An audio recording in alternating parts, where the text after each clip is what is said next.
Hello there. Welcome to another episode of Sharing Wisdom. I am your host, Angie Wisdom, and today Marty McDonald is joining me. You all, I am so excited to share this story. I've had the pleasure and honor of watching Marty grow her business and brand. She is the founder of Roslyn Media. She created Black Girl Magic, a summit to raise capital for Black-owned girl businesses. And now she's recently created another brand, Elle Olivia, which is just mind-blowing when you hear all the Target stores she's in and how this whole thing came about.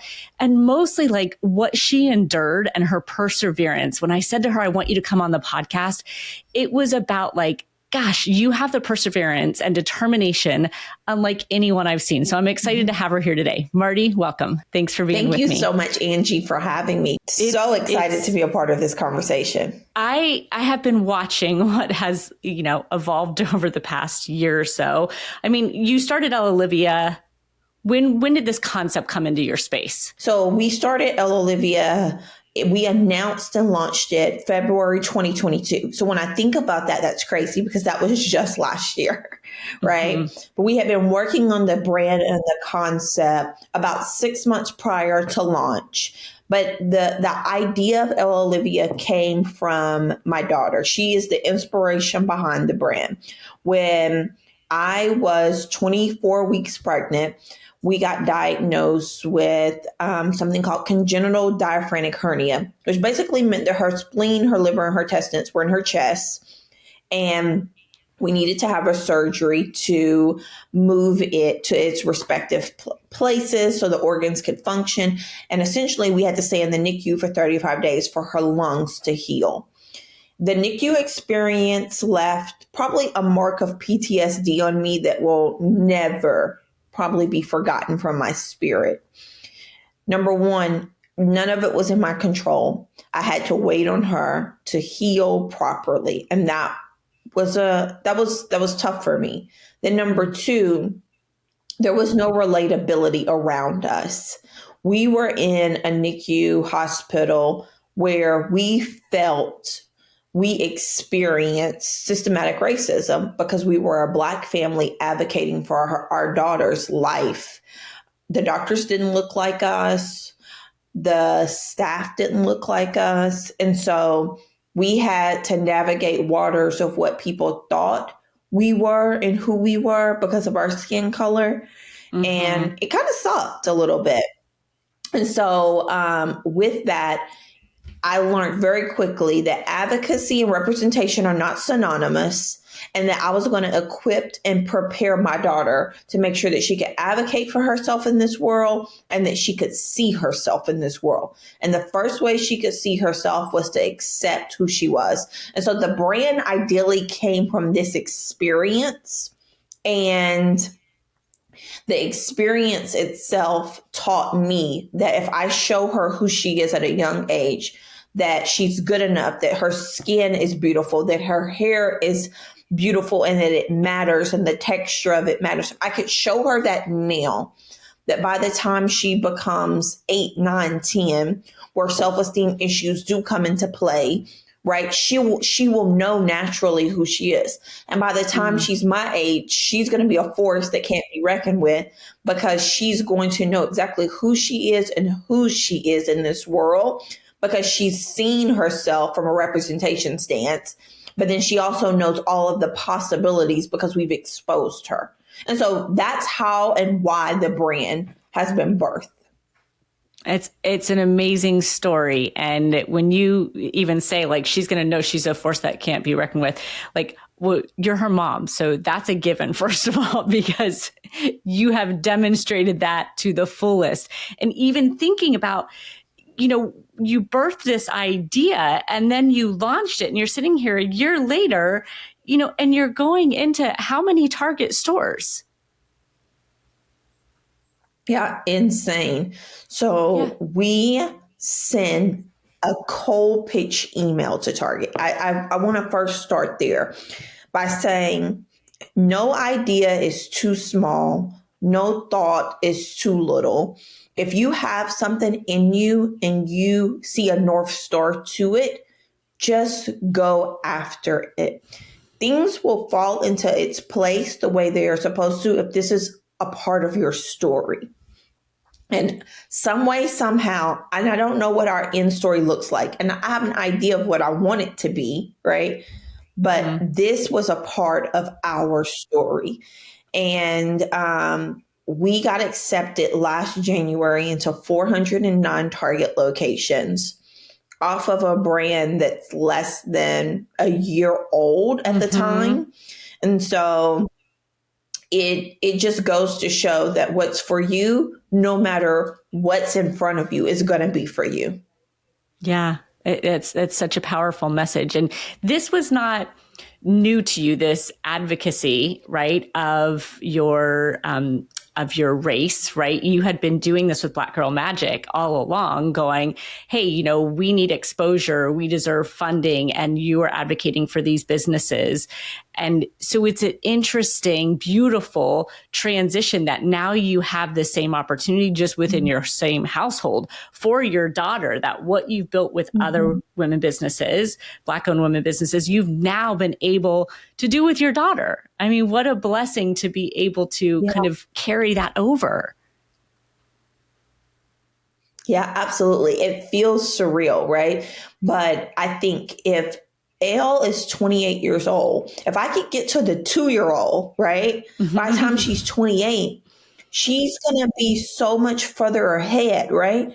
But there's so much data that states that specifically Black little girls lose confidence at the age of 8 and 9.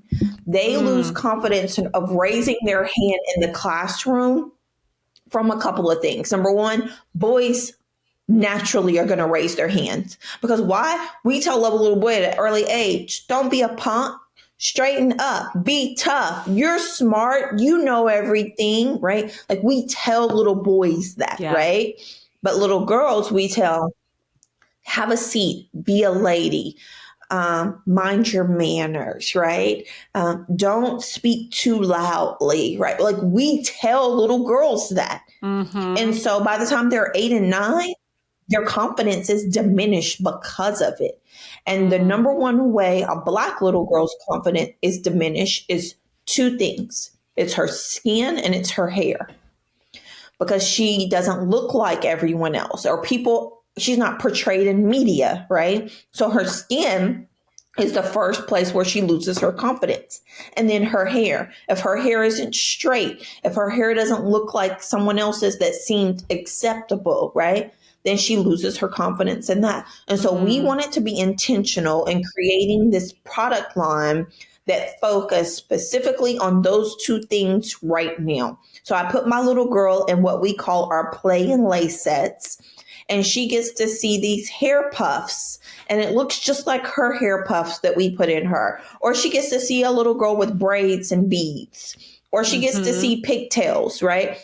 She gets to see that the hair texture and what she's wearing looks like her. Then she gets to see this brown skin on this character, and it looks like her, right? That's my first way in showing her that she is accepted in this world, because she has something that is mirroring who she is.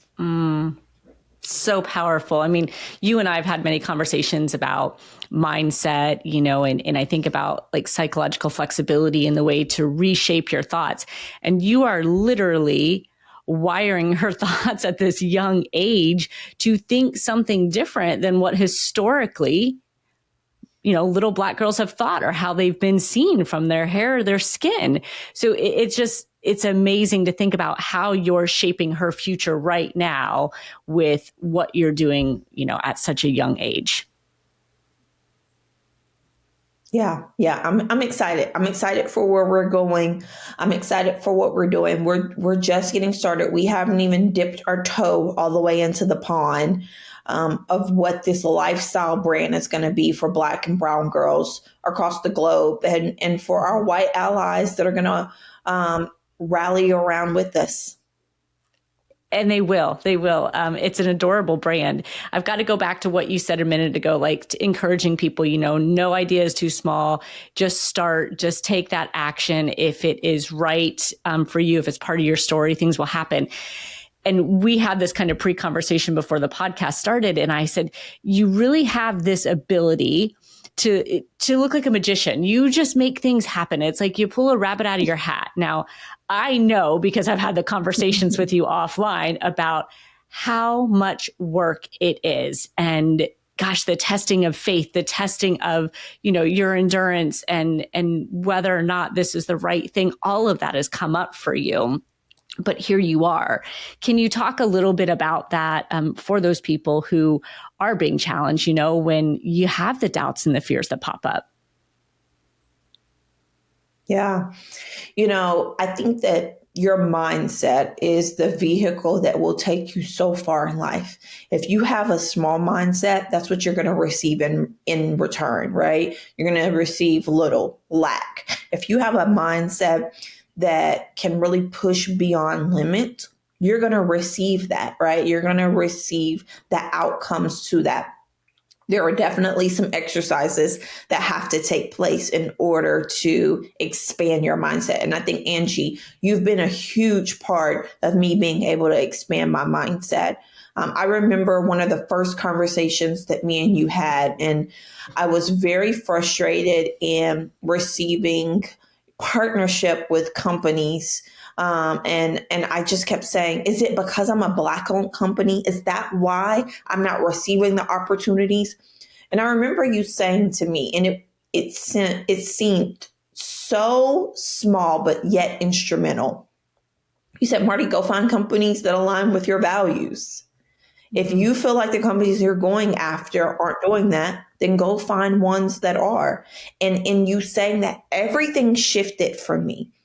And it was like, you're right. Go find companies that align with what I am desiring to do. Don't allow my own barriers that I'm putting into place be the things that stop and inhibit me to moving forward. And so I think that when you wake up in the morning, what are you feeding yourself? And in the morning when I'm waking up now, although my house feels so different with twins that are 3 months old and a 2-year-old, right? But I'm being very conscious of allowing myself to be spoken into with my own words. The first thing that I do is I say, God, I am going to receive miracles from you today. Today, when I wake up, I'm going to experience you. I'm going to see you throughout my day. God, help me see you throughout my day, right? I'm setting a tone of allowing my spiritual beliefs to come in. The second thing that I do is based off of my big picture of what I'm going after for my life, I'm checking off the things of my list that's helping me accomplish that, right? And then I'm setting the tone in gratitude.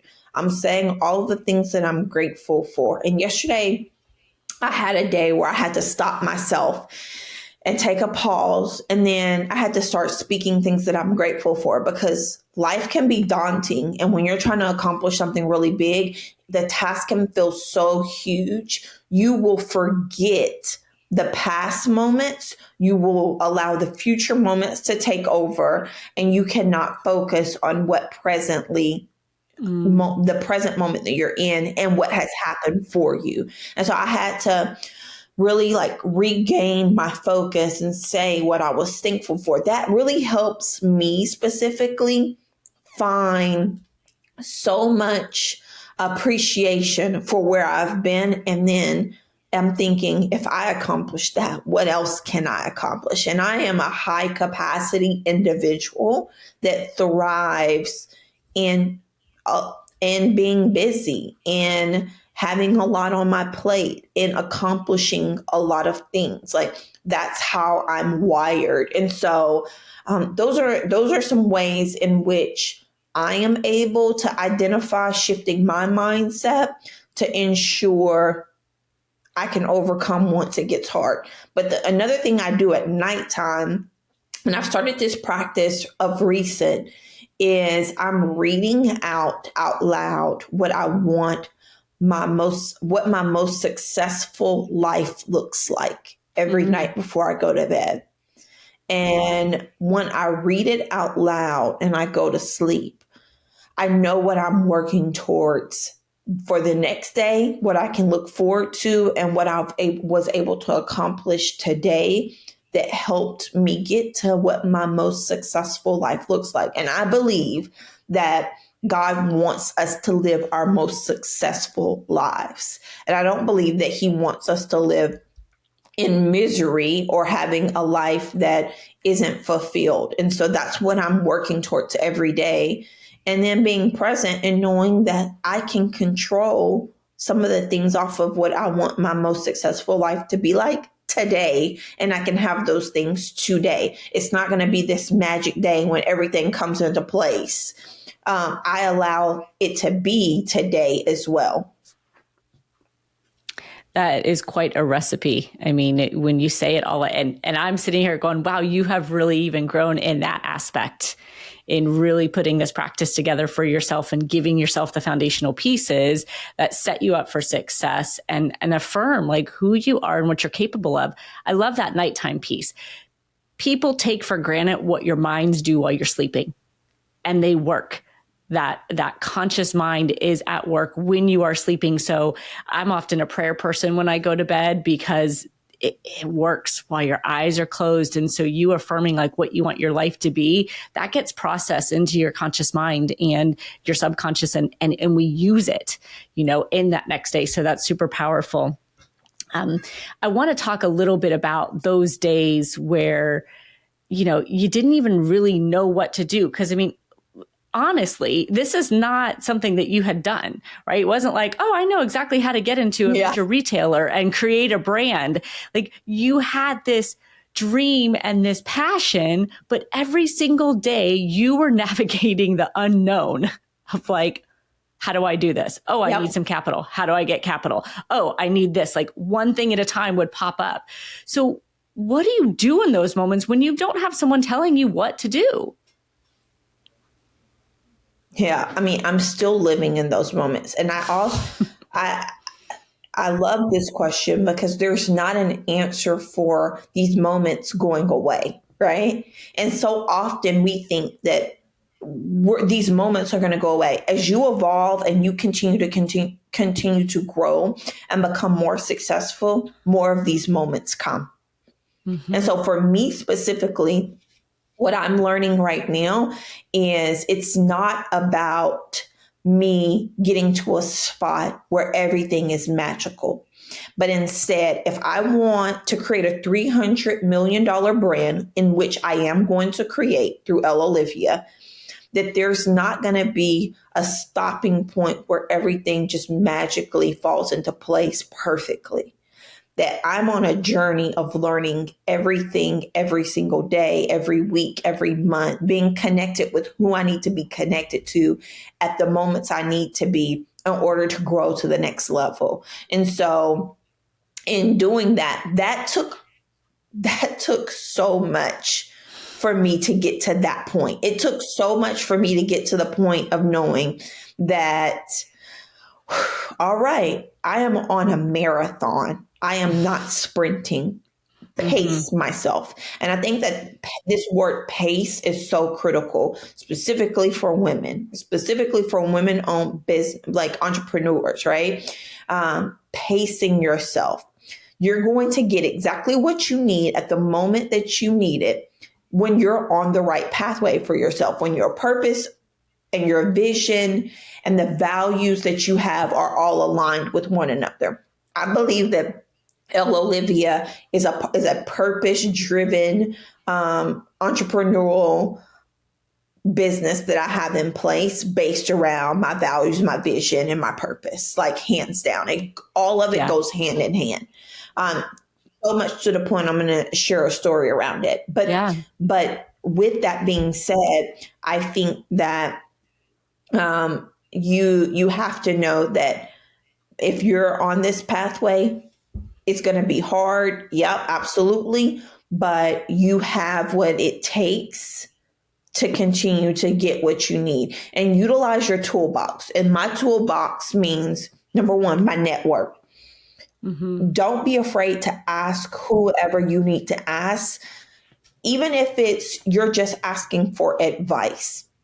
What I found recently is if I say, hey, Angie, can I get some advice from you on something? There's so much more low risk of you giving me advice and you feeling like I'm not putting a guilt on you that you have to give me something, right? I'm saying, hey, can I get some advice from you on how I can get into Target? What would you do, right? And then you're giving me that advice. There's something that happens with a human connection of you being able to give me advice, me receive the advice that will take you along to your next pathway. And so I've been utilizing my network in my toolbox. I think that's so important.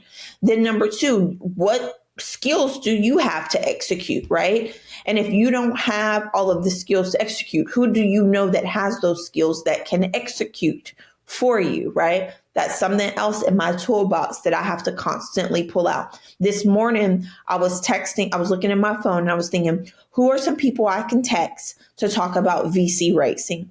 And I'm sending text messages out. Hey, do you have some time next week? I just want to get some advice from you, right? There's nothing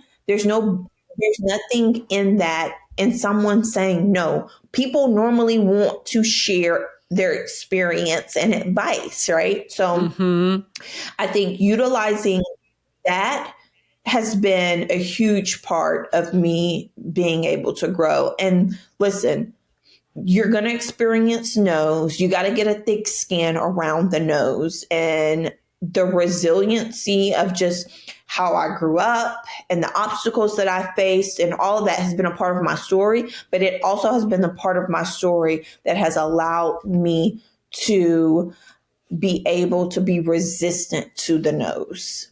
And so those are some ways for me personally. I want to double tap back on me saying when it's for you. So I had shared a little bit around our NICU story, and I just had twins, which is crazy, and they're 3 months old. And because we had this NICU story all throughout my pregnancy, I kind of held my breath a little bit because I didn't want that experience to happen to me again. And I was sitting in the ultrasound room. We're 20 weeks pregnant, and we would learn at this point in the game if our twins have congenital diaphragmatic hernia, what my first baby had. And I remember just hearing this whisper from God that was like, they do not have it, Marty. And they don't have it because that's not a part of their story. I needed you to experience what you experienced from your first child to be able to create this Elle Olivia brand. If you had not experienced that, you would not know the feeling of advocacy and representation, and you would not know how to go pull the pieces together to create this brand. So stop living in the moment of you think something bad's going to happen because something bad happened before. Your bad that happened wasn't bad for you. It was purposeful for you to be able to deliver something that's bigger than you. And so when that hit me, it was like I could take a deep breath. I could exhale a second, because so often we think that our journey is just about it being good or bad. But sometimes our journey is beyond us. And I do believe that, I am supposed to touch so many people, so many Black women specifically, so many women who are entrepreneurs or who are dream chasers or who are trailblazers, and I'm supposed to give them the hope that I had, because nothing was given to me. Nothing was easy for me, but instead it's based off of this very purpose-driven life, and knowing that when obstacles are against you, they're not always just about you. Sometimes there's a bigger picture to it. And for me, that's really the play here with Elle Olivia. I love that. It's a beautiful, I gave you goosebumps, first of all, because you and I have had many conversations about faith and about, God speaking into us. And it just goes to show you, that gratitude and finding the why behind something. Sometimes it takes years for you to see his purpose in what he did. And it shows it right there. I love that you were able to let go of that fear. you said so many things and everything you just said that, like, I've got to go back to some of them. First, the fire, like that real why is why you keep persevering is clearly in your story. Like there's a real reason behind this. And it made me smile when you said, you get some no's, because I remember conversations where you're like, Angie, when am I going to get a yes? You felt like you got no's over and over and over again, but you kept going. What was the driver? Yep. A couple of things. Some of them were positive and some of them were not, right? One of the biggest things was proving people wrong, right? Like proving them wrong, proving the people who said no to me wrong, right? Of what I could deliver. But in hindsight, the people who said no would have never caught the vision anyways. I would have been fighting up against them the whole time. So that was perfect that they said no in that time, right? The other driver is, for me, financial freedom. There's a freedom that I want in my life where money will never be an issue. And that's one of the things that I say before I go to bed at night. Money will not be an issue. Money is a tool. Money will not be the thing that holds me back from accomplishing any of the desires of my heart. And so financial freedom is a big driver for me, simply because I'm the first college generation in my family. My grandparents, my great-grandparents were sharecroppers. We didn't have home ownership. We did not have financial freedom, and we didn't have necessarily education, right, backing behind us. And now I can check all of those things off of my list, so that when my grandchildren's children are talking about me, instead the story is my grandmother changed the trajectory of our generation in our lineage, right?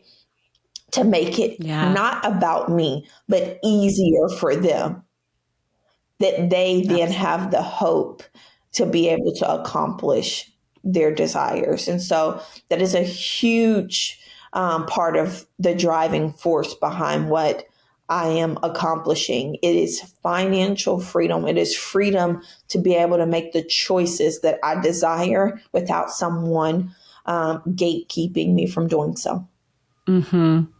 That's it. And I have to say, you didn't just like step it up a little bit from your lineage and your family tree. I mean, you knocked it out of the park, Marty. I even wrote down as I'm talking to you, like, there's no small dreams for you. Even in your past experiences with Roslyn Media and Black Girl Magic, like, we have these conversations where you're like, I'm going to Amazon. I'm pitching this on Amazon. I'm going to Citibank, like all these companies. Yeah. And there was just never a small dream. It was always big, even with Target and Elle Olivia. It's in you. Was it always like that for you? It's always been like this for me. I remember, like innately, inside of, like, if you're looking at a kid, the kid who has it in them, right? Like, you just know. And so I've always been really fearless. But I've always been creatively curious, right? So I've always wanted to create something. Like, that's been inside of me. I remember drawing on my wall, or taking my dresser in my room and drawing and changing it or making it differently. And so, or being creative in like what I wear or how I wear my hair. Like, being a creator is inside of who I am. But then with that, I think that I have kind of a superpower, and I know how to execute. And I'm not a creative that stays in my head. And so, because I can execute, and I think that, to be honest, it may have come from my humble beginnings of not having much, but being able to utilize what I had to create from it. And so sometimes, again, like I said, you despise lack, but sometimes despising lack isn't the issue. When you are in a season of lack, it's teaching you how to be nimble, and it's teaching you how to take different pathways towards something, and it will serve you so well later on. I hear so much reframing for you, like conversations that we had years ago and the way you look at them now. Like you've truly taken all these experiences and it's like this light bulb has gone off on every one of them going, okay, now I see why that happened. Now I see why that happened. Even the no's you said earlier, like being able to look at them now and go, yeah, that just wasn't the right opportunity for me. You've had a big shift in not taking those no's personally. Yep. Game changer. I think that it's critical. I think that it's critical in showcasing, if you don't take them personally, Neil, how it will set you up later. And so that's just been my North Star. And to be honest, when I look back over everything that I've wanted, I didn't have space for it, or I didn't have a resource for it, right? And so now when I think about, I literally just had a meeting before this meeting to go over 2024 planning with my Elle Olivia team. And I kind of had to like take a breath for a second after I presented it, because I'm like, I'm scared as hell. Like that seems so scary, what I want to accomplish for 2024. But I'm like, I got everything I need to do it. I got everything I need to accomplish it. I got everything I need to expand our retail doors. I got everything I need to have additional conversations. And that's all they are, conversations. And if they say no, or if it doesn't work, it's okay. But I also think that for me, what I'm currently learning is I've also put myself out there. Now the world sees. Now the curtains are open. Now, failure is not an option, because now everyone sees it, right? But I'm not a robot. And if things don't go right, it's okay, right? And I'm learning how to give myself some grace in it, even if no one else does, because I don't have everything figured out. And I'm going to go and I'm going to try and I'm going to put my best foot forward. And you better believe I'm going to give it all that I have, but I'm going to pace myself also. And I'm not going to run out of breath. And so hopefully that will encourage someone who may be listening of pacing themselves, allowing themselves to have some grace, but giving it all that you have. Yeah. And you said the word pace a couple of times, and the word that instantly came to my mind after you said that, which you also have really grown into, is patience, right? Pacing yourself and having the patience for the timing of it all, for when it's supposed to happen and how it happens, is a big piece of it. And when you are playing at such a high level, it's a different game. Like there is real fatigue, exhaustion, mental drainage, like all of that. Like it's real. And you have to be able to pace yourself. You have to have patience and that trust, or I don't think you survive.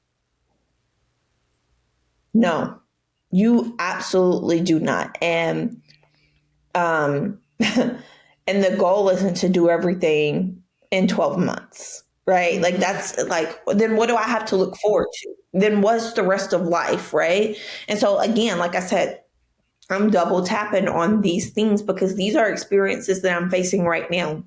Like, why is it that I think everything's supposed to happen before this magical time frame? And oh, by the way, I don't even know what that time frame is. I'm just saying I want it to happen on now, right? Yeah. And so, I'm saying no to that. I'm saying I want to be able to enjoy my life. I want to be able to enjoy my life, and there's not any barriers in place to not allow me to do that. But me, I am the only person that will allow me not to enjoy my life.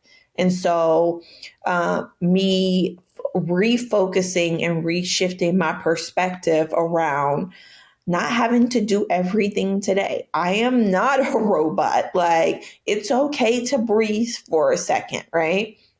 And to be able to start back up and accomplish what you need to accomplish. And I'm not racing against anyone else anymore. besides myself.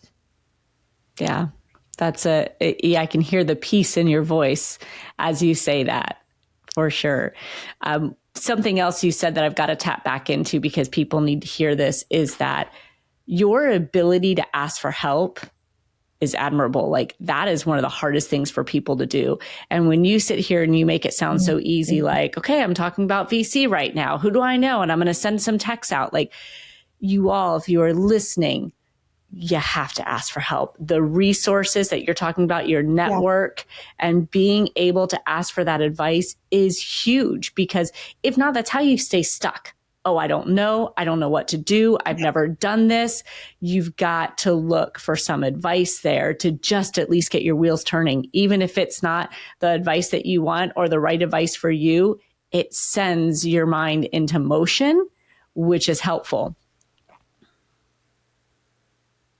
Yeah. Yes, absolutely. I think that around asking for help, it's not meant to go, you're not meant to do this alone, right? Like you're not meant to do life alone.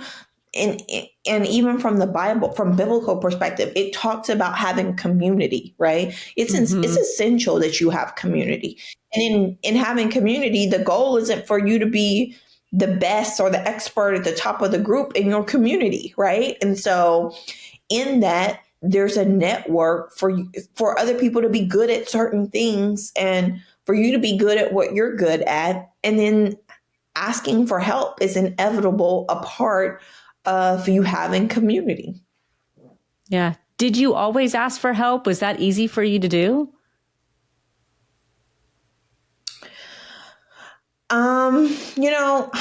I wouldn't say that it was easy for me to do, because I think that sometimes we make asking for help seem like we're weak, right? And so it's something that I've had to tap into.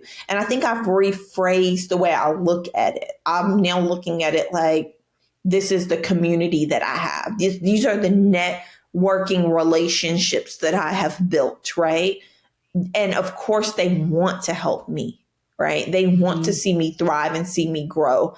And so I've had to look at it differently versus sometimes in your mind, you can think of it as I'm being a pest. I'm not contributing anything to them. Of course, they don't want to see me grow, right? And I've had to change the narrative around, absolutely, that's why they're a part of my circle. That's why they're a part of where I am on my trajectory, right? I think about the relationship that I have with you, right? And 10 years ago, I didn't know you. 5 years ago, I didn't know you, right? But now we have a relationship and now I know you. So you are also a part of my toolbox. I think that you have to look at it from the perspective of who do you have in your toolbox today that can help propel you to the next level. And you're going to have new people in your toolbox and there are going to be people who exit, right? But in doing that, that's how you're able to build upon. Yeah, so powerful. This conversation, again, I was so excited to have it because literally the way Elle Olivia has just blossomed dramatically in the last few months is insane. So I was excited to share this conversation with you and everyone else. The last thing I really want to touch on is this from a faith perspective, because that's always been a conversation of ours when we do talk. And even the most faithful, right? Like you can be tempted to believe something different. And I know that's been a big part of your journey and something we always recalibrate on. So just share a little bit about what you've learned in that space and how that showed up for you through this. Yeah. First, I had to understand why I was tapping into faith. Like, what does that really even mean for me? Right. And, from the perspective of, like, God gives you a lot of control in terms of what you think, what you're around. Like he allows a lot of liberties for yourself, right? But I had to ground myself in something that was substantial that I could lean into. And there have been moments in my career that have made absolutely no sense to me. And for me personally, I know that that's God showing up, right? He's appointed divine people to speak my name into rooms I've never entered, right? He's allowed me to get opportunities that have really transformed the way that I've been able to be successful in business. And so as I continue into my next level of faith, because I think that there are levels of it, right? I am now leaning into his promises. And what are his promises for me? And for anybody out there who is a believer, I believe that what you sow is what you reap. And if you are sowing good seeds, then you're going to reap a harvest of goodness. And I have been so obedient to God in terms of ideas that he has given me that I've received little from, right? But he's allowed things to fall into place. That I know that I am entering into a season where his promises are up on me and my life, right? And I recite his promises. I have this text message that I send to myself, and I call it Marty and God. And so it's at the top of my text. And when I'm feeling really discouraged or overwhelmed or filled with anxiety, I'll say, God, I'm feeling so overwhelmed right now. I need you to show me that all is calm, right? And I text it to myself, and it's on a read. And so when it texts back, it says it was read. And I believe that was the way that me and God communicated together that day, right? And so I am believing in like such a different way these days. I'm believing in all of his promises. I'm believing that I am coming out of a season of where I have sown such good seeds that I'm going to reap the harvest of that. I'm just believing in the overflow season of abundance. And so it is my framework that allows me to believe in the midst of the no's and the hardships and the obstacles and the not knowing, that this is kind of my foundation of what I get to lean into when I don't know what to do. But I also say all of that and say that this is my season to be carried by God. And I am challenging myself in that, because in doing all that I have done, it has not been easy not to be trying to be in control of every single piece of it. And because I keep talking about pace, I'm like, God, I'm actually going to let you take the wheel. Walk ahead of me. Let me follow you. Let me try something different, right? Like in my head, I'm like, okay, I've gotten here and I'm exhausted. Let me try allowing God to carry me through it all. And he carried me on the roadmap that he has. And I get to be surprised by the stops along the way, right? I get to be surprised by the miracles that he's going to bring and place in my life because of it. And that's just the season that I'm in terms of my faith. And it's been my leaning source towards everything, because if you have nothing else, if you have nothing at all, nobody can take your faith away from you. And in the faith, it says it in black and white, what God says for your life and what he wants for your life. And so that's my North Star. I love it. And that's exactly what I want to wrap up with. It's been beautiful to see how he's showing up in your life. And that doesn't mean the work hasn't been hard by any means. Like you said, you are planting seeds out there, right? And like you said, you will reap what you sow. And it's showing up for you big time, and it shows on you. It shows in all that you're doing, and everyone needs to check you out. Instagram shop Elle Olivia, right? You'll see her in Target. Yes. Cutest. Oh my goodness, the cutest clothes. Absolutely love it. So I appreciate you being here with me, Marty, and sharing your story. I hope that people are taking away the determination, the perseverance, and really the plan that was put on your heart by God and how you followed through with it. So thank you.